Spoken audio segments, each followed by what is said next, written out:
Welcome, my friends, to the 420th recording of the Life is a Marathon show, and I hope that you are feeling peaceful. I hope that you really do. A deep state of inner peace and happiness, because ultimately, right, a deep state of inner peace and happiness, or a deep state of peace and happiness, can only become coming from inside you. That's why we call it inner peace and happiness. And so that's my desire for you. That's really what I'm all about in helping individuals and ultimately businesses that I consult with, is to find this deep state of flow where you are just loving life. You are doing the things that you know you were born to do. There's no forcing it. There's just this natural creation of ideas, of products, of relationships moving in and through and around you. And so this idea of flow is a beautiful thing. And I want to talk to you about something that has just been woven through the last several episodes that I've been doing. But first, you might notice that there is a slight background noise to not a noise really, a sound. You're hearing some environment sounds. You might be hearing a soft flute playing gently in the background, and some rain and a gentle brook flowing. And that background sound is something that I'm really excited about playing with, and it is brought to you by the sponsor of today's episode, Holosync, by Centerpoint Research Institute. And it was just such a cool synchronicity when they reached out to me about working together, because one of Michael, who was on staff at Centerpoint, had heard my podcast, and he heard me talking about meditation and how important that is. And he also heard me talking about something called binaural beats. I have been a fan of binaural beats, which is basically just sound waves that can influence the way your brain functions. And the thing that I'm going to talk about today is that our thoughts actually are energy waves. And sometimes if we're having a hard time controlling our thoughts, or moving from a negative just low energy thought wave process, sometimes it can be very helpful to use external sources to help move your mind in the proper direction. I actually wrote about this in my book, Worry No More. So not only does our thought change our physical state, but there are things that we can do to our physical body that will influence our thoughts. And so Holosync, when I started using this product about 3 weeks ago, and I have to confess that right on their main website is a pretty bold statement: "You've just found the most powerful self-improvement, brain enhancement, and stress relief tool in the world." I was like, really? And from the moment I put on my headphones and listened to the first MP3, I immediately felt this deep state of calmness. My meditation practice, so some of the benefits of Holosync are that you will meditate super deeply, and they claim as deep as an experienced Zen monk. You can virtually eliminate stress from your life. You can naturally and safely stimulate the production of brain chemicals that enhance not only your feeling of well-being, of peace and calm and clarity in your mind, but can actually have been scientifically proven to slow the aging process and increase longevity. It increases mental clarity, mental powers. So that's what this is all about. There is a link, lifeisamarathon.com/holosync, HOLOSYNC, lifeisamarathon.com/holosync. And they've set it up so that you get a 30% discount on their Awaken Prologue program, which is what I've been working through for the last 3 weeks, and it has been amazingly powerful in my life. I'd also like to hear from you. This background noise, again, it's scientifically proven. When you go to the website, lifeisamarathon.com/Holosync, even if you don't decide to buy any recordings from them right away, click around on their website and just see the pages and pages and pages of scientific research to prove the validity of their claim. It's powerful stuff, but it's my hope that as you listen to my voice, this background noises, the sounds that you're hearing will help to put you in a calm state of mind. It won't put you to sleep, but it moves you into what's called an alpha energy, where you do feel peaceful and calm, yet you also feel very alert and aware. Your confidence should rise as you listen to these sounds. It's better if you listen with headphones, but it's just as effective if you're listening to it, say, in your car or whatever. Well, actually not as effective. With the headphones, the sounds get balanced actually perfectly between your left and right ears, but you still get some of the effect in the just listening to it in the open.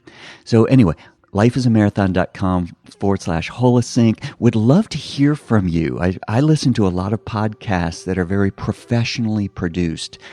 Things like This American Life by National Public Radio, and some of the highly produced podcasts use background music. They use background sounds to help supplement what the speaker is talking about. So it's something I've been very interested in playing with. So please let me know what you think about it. So let's jump into today's topic. What has been coming up for me in the last few episodes is I did an episode called Renewing Your Mind, and be transformed by the renewing of your mind. And then I did another episode called How the Mind is Only Afraid. The mind is always afraid, but it's only afraid of one thing, and that is the heart. And then I recently did another episode called The Unity of Heart, Head, and Hand. And so there's all of this tie-in together, and it's also very interesting how things are coming into play too, because I'm actually recording this on April 2nd, so it's the day after Easter. Happy Easter for those of you who celebrate that tradition. And even if you don't, I think there's great beauty in the idea of a resurrection story, a resurrection of new life within you. The word resurrection actually doesn't necessarily have to do with bringing something that was dead back into life. It actually comes from the Latin word resurgence, which is basically a revitalizing, a renewed energy from the word surge. So this increase of energy and vitality is ultimately what the word resurrection really means. So anyway, April 2nd marks the beginning of a new quarter within our calendar. And so I am going through all of the work that I've been doing with my coaching clients, and we are preparing to do some quarterly reviews and taking a look at where our goals we've exceeded our goals, or where we haven't exceeded our goals, and if we need to revisit our goals. And ultimately, our goals are just thoughts, right? They are what we think about. They are what we think we want to achieve with our life, or breaking it down into smaller chunks. What do I want to accomplish? What do I want to create into my human experience? Not only for myself, but for those around me, those who I love. What is my contribution to the world? And so I think my life into existence. You think your life into existence. And ultimately it takes action. So there's that unity of heart, head, and hand that's always going on. And if we haven't reached our goals, why did we not reach our goals? Did we not take enough action? Was our action the right kind of action? Was it in alignment with the goal itself? was our thinking, was the goal in alignment with our purpose and our core value. So as the heart guides us with wisdom and intuition and purpose and core values, the mind needs to be in synchronicity, in partnership. See, the mind doesn't always, the mind typically tends to want to be the master in and of itself, but that's not the way it was supposed to be working. It was supposed to be in this beautiful partnership, this agreement with the heart and the mind, where we can indeed create anything if we align those powers. And then our actions have to fall into that. So we do this. And so I want to talk about a phrase that you've heard so many times. If you're anywhere in the personal development space, which you are because you're here with me. And again, I want to cast out there that as you listen to my voice and now as you hear these soothing sounds and the background noises, let's imagine that we're sitting in very comfortable chairs and maybe we're out on a porch in a resort setting. And so there's this soft flowing stream nearby and in the background, somebody is playing a very gentle flute, and it's a very calm and peaceful place. But you and I have gathered in a very intimate setting to have this conversation about life and how does it apply to you and your practical dreams and aspirations for your life. And so that's the setting that I kind of, the vibe I always want to try to create when I do these shows. So let's talk about this. You've heard this phrase, thoughts become things. And they do. And what I want to dispel something about that phrase, because there's been so much law of attraction and The Secret. And, I have always at my core sort of always cringed a little bit at The Secret, right? Now, I loved the book. I loved the movie. So deep gratitude to Rhonda Byrne for writing it, and for Jack Canfield and Michael Bernard Beckwith and Mike Dooley and Bob Proctor and so many other people who were involved in the production of the movie, The Secret. But what I don't like about it is the whole idea that it's a secret, that only a few people can know about this. I've always sort of cringed at these secret societies, things like if you've ever seen the movie National Treasure, and this idea that there is this hidden knowledge that is available to everybody. Now, I like that part, but only a few have been entrusted as the keepers of it. You know what? No, there's no mystical, magical secret here. It's not this phrase, thoughts become things, isn't some woo-woo law of attraction secret teaching. It is very, very practical, and it is woven through every single spiritual teaching you will ever find. It's actually really very, very practical. Okay? It comes down to the law of attraction is basically you go out into the country and you show up at somebody who owns a farm and you ask them, hey, are you a farmer? And they'll say, yeah, I'm a farmer. You say, well, what do you grow? And they'll say, well, I grow corn, or I grow lima beans or soybeans. I grow tomatoes. It doesn't really matter what they grow. And you say, well, how do they do it? Or how do you do that? And he says, it's really very simple. We take a seed and we put it in the ground and we take care of it. We nurture it. We water it. We make sure the soil has the right nutrients in it. And God does the rest of the work by shining the sun on it and raining on it. And then guess what grows? The fruit of the seed that we planted. And it's in this teaching that as you sow, so shall you reap. And so the things that you think about will indeed produce the results of your life.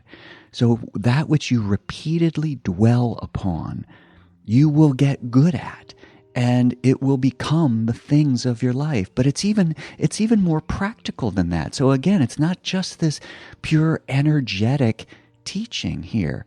I mean, think about anything, if you are wearing an article of clothing, which if you're in public, I kind of hope that you are wearing some clothes. It could be a little awkward if you're not, right?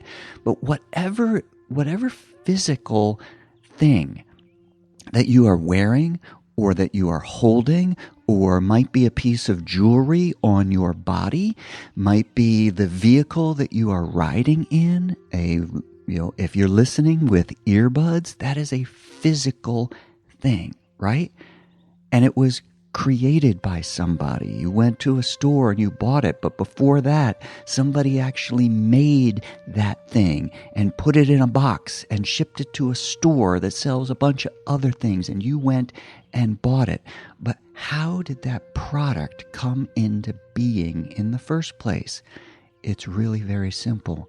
Somebody thought about it, right? It really is that simple. Thoughts become things, very, very literally.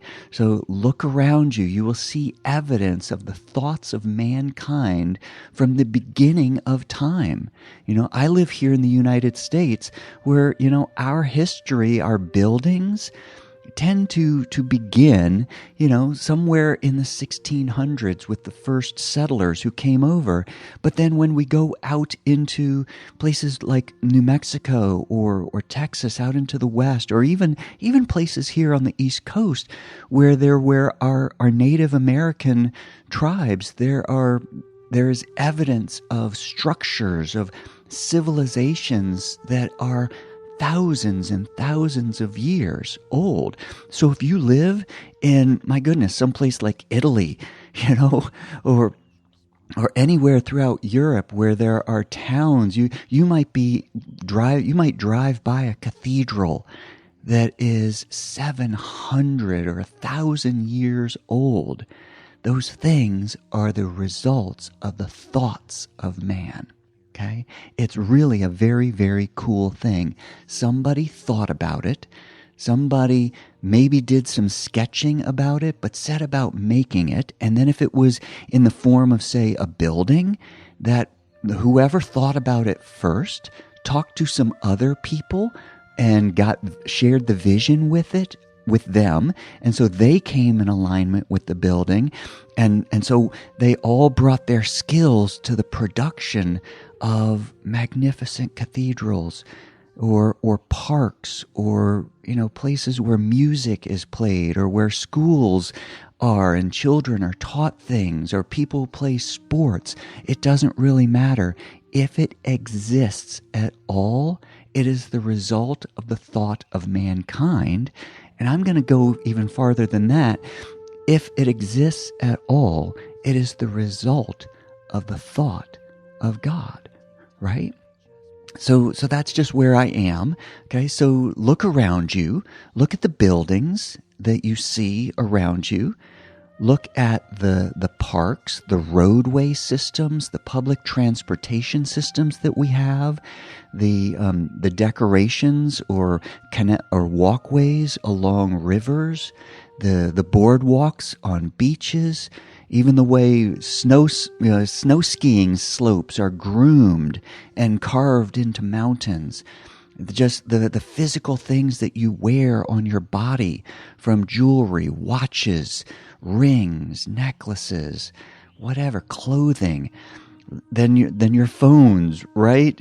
Or however it is that you are listening to the sound of my voice. You are listening to it because of some type of technology which resulted from somebody thinking, wouldn't it be cool if people were able to access information this way? And they set about making it so. Okay, so that whole thoughts become things idea is it's not just this woo-woo practical or woo-woo science, law of attraction kind of idea. It is a very, very practical thing. If it exists, it started as a thought. either in the mind of God or in the mind of another human being. Also in the collective mind, and I'm going to get to that in just a bit. But I also want to share with you, I did another podcast, it was well over a year ago, where I talked about how not only do our thoughts become things, like, I think about doing a podcast, and then I actually step in front of a microphone and I do it. I think about making dinner for my family, and, in a short time after that, dinner is ready. Okay. Somebody thinks about making an iPhone, or a Google phone or whatever. Somebody thinks about a ring and sets about to make it. Okay. But thoughts actually are, in and of themselves, they are things. They are measurable. They are energy waves. So you can hook a human being up to a very sophisticated electronic device, and you can ask that person to think about something, and it produces an energy wave that is unique to that thought. Okay? Thoughts are also very, very tightly integrated with feelings, but feelings are actually vibratory. And so there are some people who believe that things start as a feeling and that the feelings produce the thought. I'm of the school of thought, right?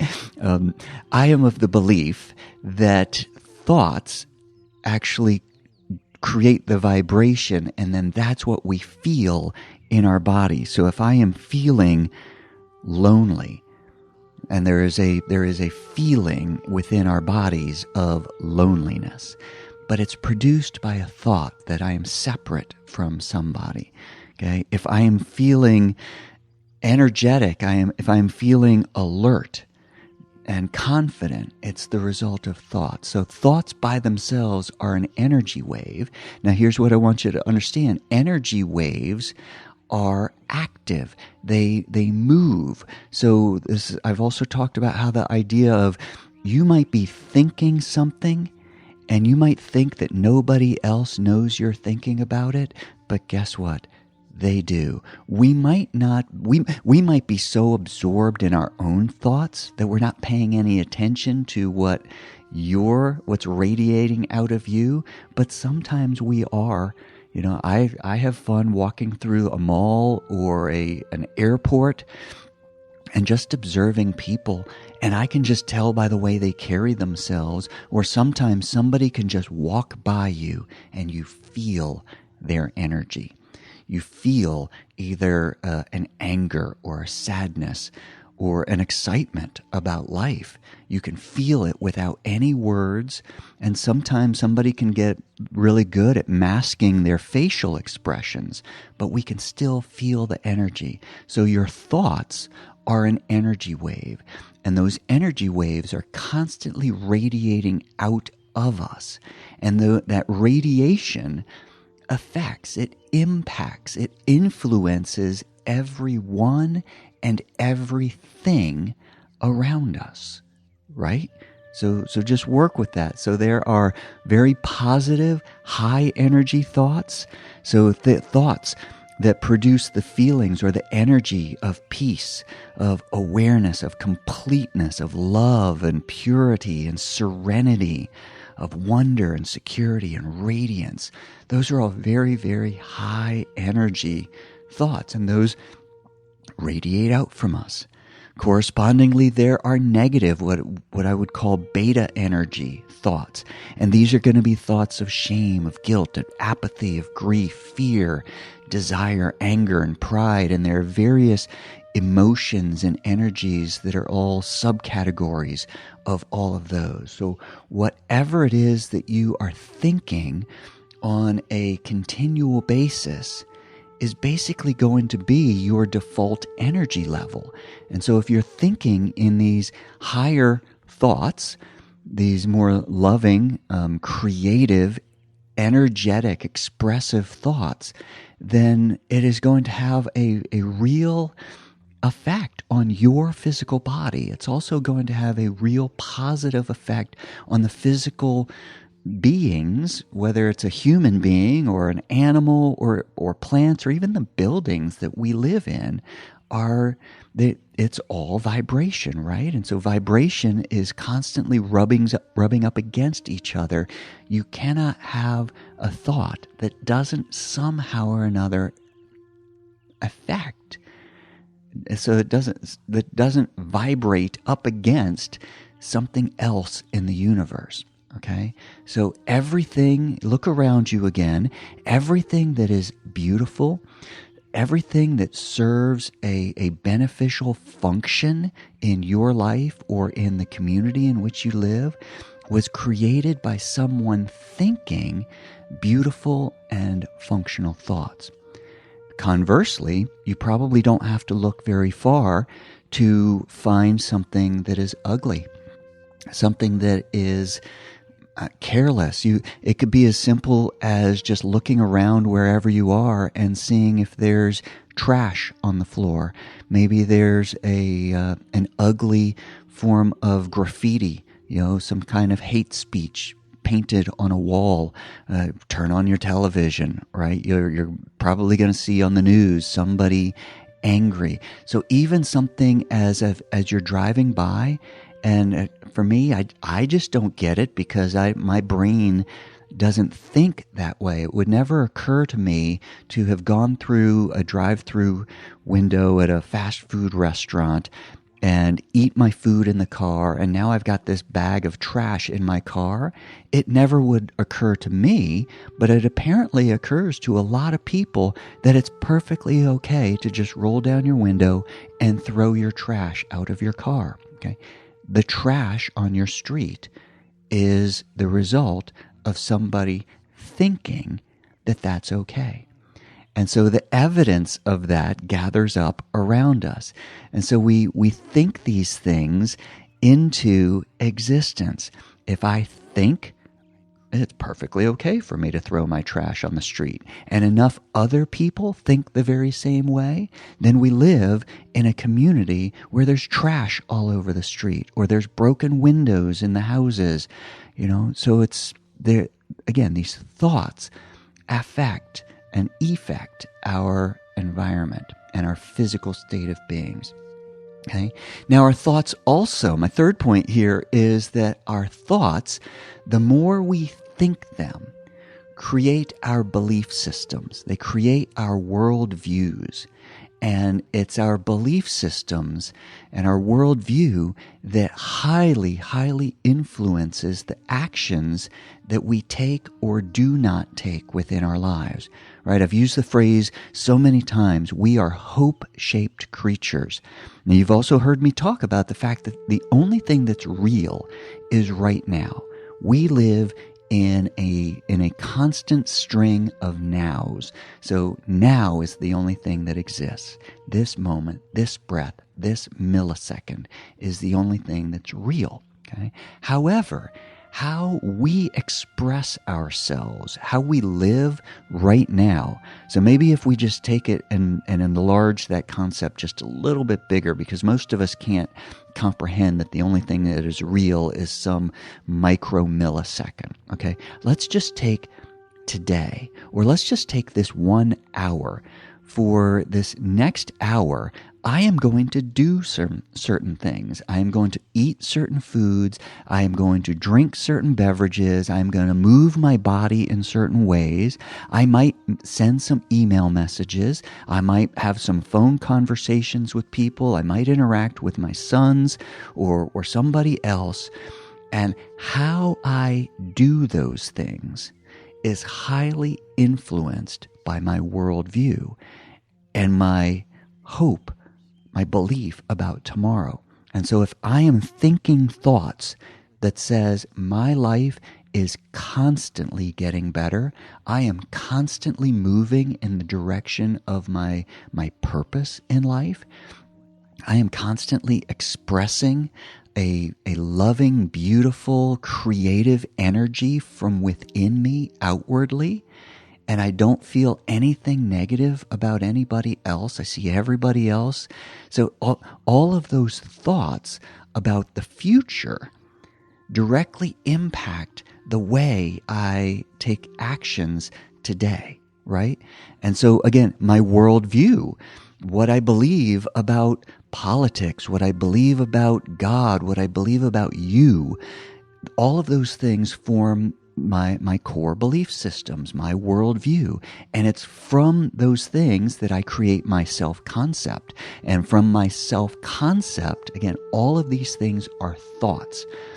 I think a thought that says, Bruce, the human being of Bruce Van Horn, these are the things that I do. These are the things that I like. These are the things that I believe about the world in which I live, about other people, about the ways we should or should not interact with everybody. All of those thoughts combine to create my self-concept. They influence the clothes that I wear. They influence the friends that I keep. They influence the people who I choose to disassociate from. Okay? I can, because of my thoughts, say, you know what? Your thoughts are not in alignment with my thoughts. And so in order for me to preserve my state of well-being energetically, I need to not be around your thoughts for a while and maybe forever. It doesn't mean that I don't see you as a perfect creation of God. I very much believe in namaste, right? Where the divine in me recognizes the divine in you, regardless of how you are behaving.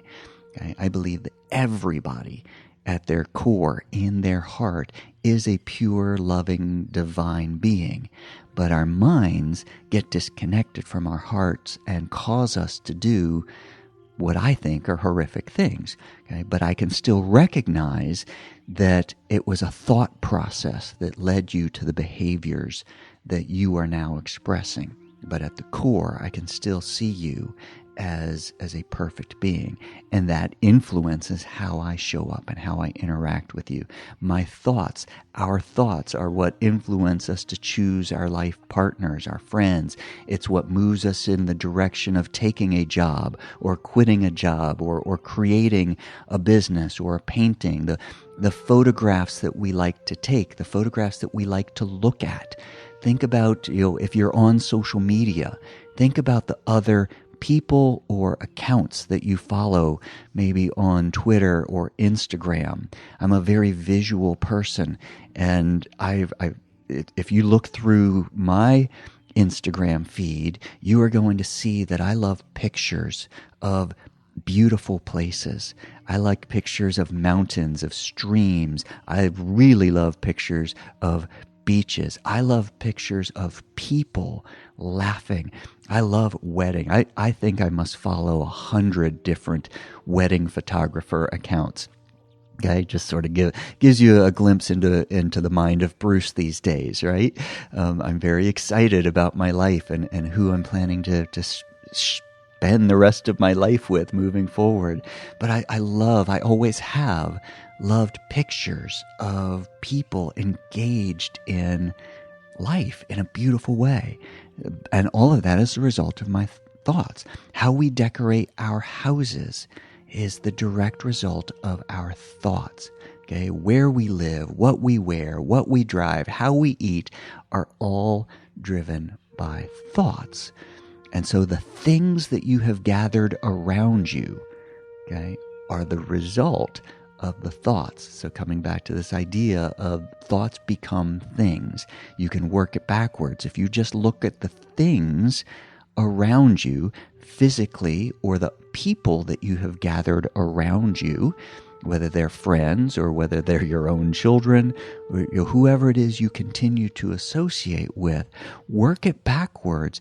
And what are the thoughts that caused you to hang that particular picture or painting or artwork on your wall? What were the thoughts that caused you to want to drive that car or dress the way you dress? Okay, and again, there's no right or wrong. My goal here is to just wake you up a little bit to realize that these things are not just happening randomly. They're not just happening without you. Many of them, however, are happening subconsciously without your conscious awareness, because most of our thoughts, our beliefs, our programs, our worldview, those were actually given to us before we were 7 years old. They were given to us by our parents. They were given to us by the tribe. They were given to us by the collective consciousness, which is just thoughts. So they were given to us. We were born into this physical experience with this body in this place and time, surrounded by other people. And those people have gathered together because they share similar thought patterns. And so those thought patterns very naturally were projected to us. And in some cases, they were very intentionally taught to us. This is how a boy behaves. Okay, this is what people in our tribe believe about God, and this is how we express it through the form of a particular religion. Or maybe you grew up where there's, in a community where you don't believe in God, and so you were taught that. And then other thoughts as we grew came from our own experiences. Some of our thoughts came to us through our own revelation, our own interaction on a divine level. Okay? I had some very, very deep spiritual experiences in my life that caused me to question the things that I had been taught by my tribe about the nature of God, about the nature of society, or the way we should. And it really woke me up. And so sometimes our thoughts change because of some type of experience that caused us to go, wait a minute, all my life I've been taught this, but now I've had this experience that tells me that's no longer true, or at least it's no longer true for me. And so because of that, I'm now going to start thinking new thoughts, creating new beliefs, new expressions of that. So our thoughts are always becoming things. And then again, so we've been talking here about tribes now, tribalization. That's this community consciousness where, there's this teaching from the Bible where two or more are gathered, right? There creates this oneness. Remember, everything is energy. And so when your energy is in close proximity with another person's energy, those energies merge together and create its own energy. I love old couples. I love my parents. My parents have been married now for, I better get this right, 57 years, I believe. And it is just so fun to watch them interact with each other, because do they sometimes argue and fuss and fight? Yes, of course. But they tend to move as one cohesive energy unit because they've been together for so long. It is so cool. But anyway, there is this community consciousness. And so if you look around and you're driving through a neighborhood or just the neighborhood that you live in, if you live in a neighborhood that is where the streets are clean, it's because the collective consciousness, the group think, if you will, the energy of those thoughts manifests itself in, let's keep our streets clean. Let's paint our buildings. Let's pick up if somebody has come through our community and they're of a different energetic thought level, let's pick up the trash that they leave behind and not be all bent out of shape. I can walk down the street and I can find a piece of trash on the floor, on the ground, and I can go, "Oh, what idiot would do that? What kind of evil, twisted person would leave a bag of trash on the side of the road?" Or I can just pick it up and take it with me until I find a proper trash bin, because I have an agreement that I want my community to look clean. And so rather than get engaged in this negative thought process, I'm going to do I'll just throw this out here really quickly, that you cannot think a negative thing about another person without that negative thought being something you think about yourself. Okay? You cannot hold somebody out of the light while remaining in the light yourself. I'm just going to throw that out there. You can't think a hateful thought about another person without experiencing the energy of hate within yourself. So that angry, negative, toxic feeling that you feel towards another person or another clan or another whoever, okay, you experience that toxicity within yourself. So anyway, look around your community. There is a community consciousness, okay? Is it, how we all dress together? Is there, are there shared political views within our community? Okay? It's all because of one person thinking a thought and another person in close proximity thinking a similar thought, which, causes another person in close proximity to think another thought. And all of that combined energy literally does create a mastermind. Okay, so I want to connect this all back again and say that if these negative energies, if you're experiencing them, if you are living in a community where there is just a lot of lower level thought process, there's shame or guilt or apathy, there might be fear or anger, either within yourself or as a community. It's because the group think has, on an individual level, become disconnected from the heart. Okay? Your heart, I'm going to go out on a limb here and say this, your heart is not capable of hate. Your heart only knows unity. Your heart only knows love and high energy thoughts. It's always wanting to be creative. It is always wanting to be expressive and not in competition with anybody else. It's when the mind disconnects from the heart that we create competition and we create pride and we create jealousy and anger, and then all of that spirals.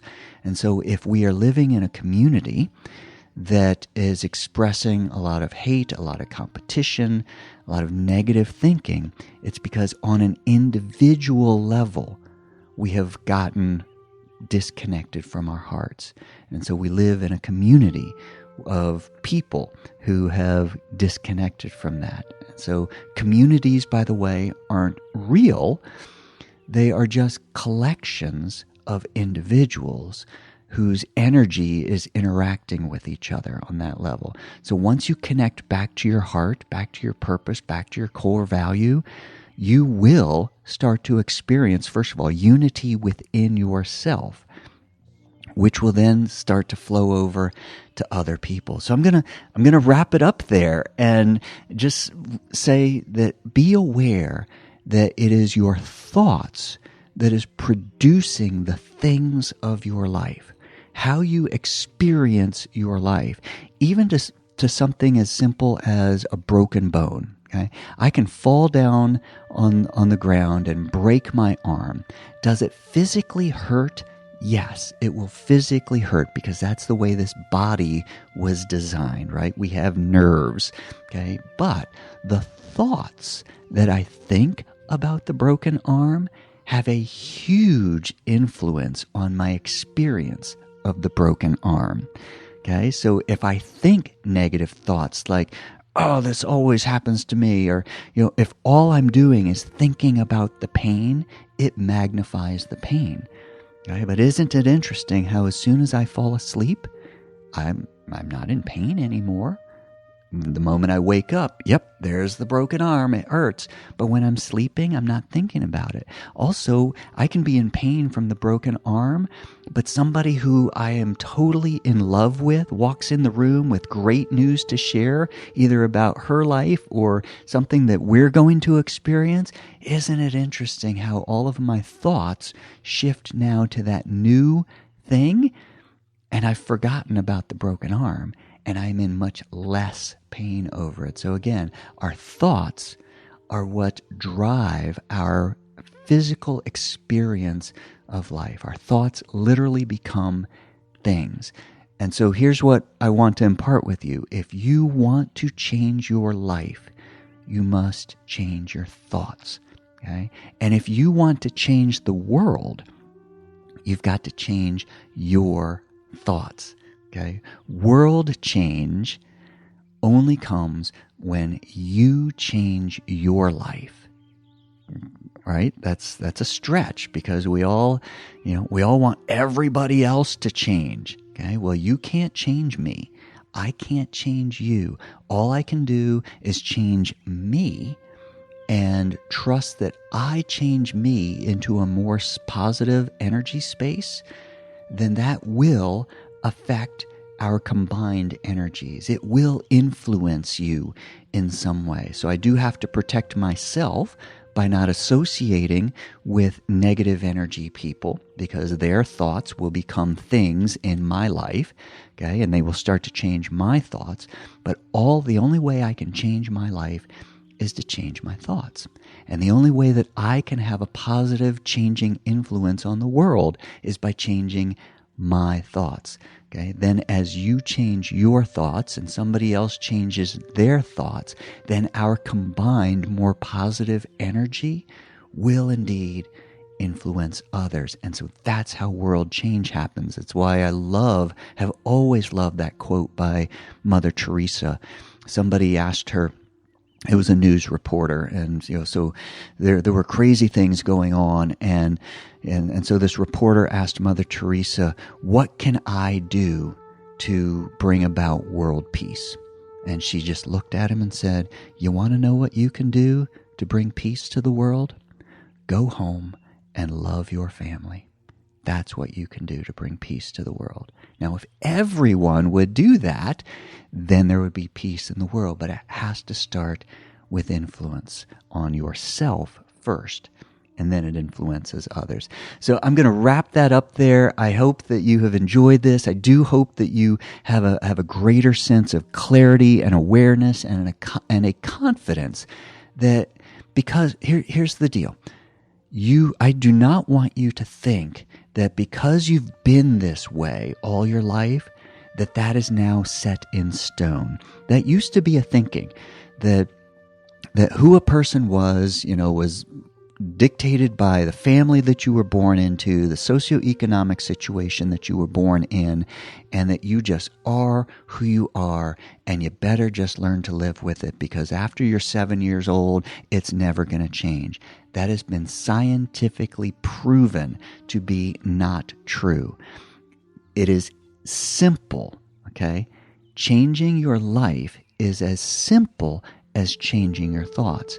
Now, just because it's simple does not mean it is easy, because you have developed these habits. You have an energy pattern that has been existing in your life, and you're going to have to start to shift that energy. And when you shift that energy within yourself, your physical body is going to have to acclimate to that new energy. The people around you are going to acclimate to that energy, and more than likely they are going to resist the change in your energy, and they're going to say, you know what, you're upsetting the balance, you're upsetting the energetic balance in our community, so you young man or you young lady, you better go back to behaving the way we behave in this tribe. You better go back to thinking the way we think in this tribe, because when you stopped thinking that way, you created a disturbance in the force, to use a Star Wars metaphor there. There is a disturbance in the force. There is no longer this similar flow of energy. But if you want to change your life, you've got to change your thoughts, because it's your thoughts that is creating the things of your life. So I'm going to leave it there. Again, if I highly encourage you to explore Holosync brainwave technology. I believe that we get all the help that we can. They offer a 100% money-back guarantee. You can try this stuff out for a year for 365 days. And if you're not happy with the changes that it has brought about in your life, no questions asked. You just write to them, give them your receipt number, and they will give you a refund. So lifeisamarathon.com/Holosync. Again, that's HOLOSYNC. Lifeisamarathon.com/Holosync. Well, I do this show because I love you, and life is a marathon. So let's train for it.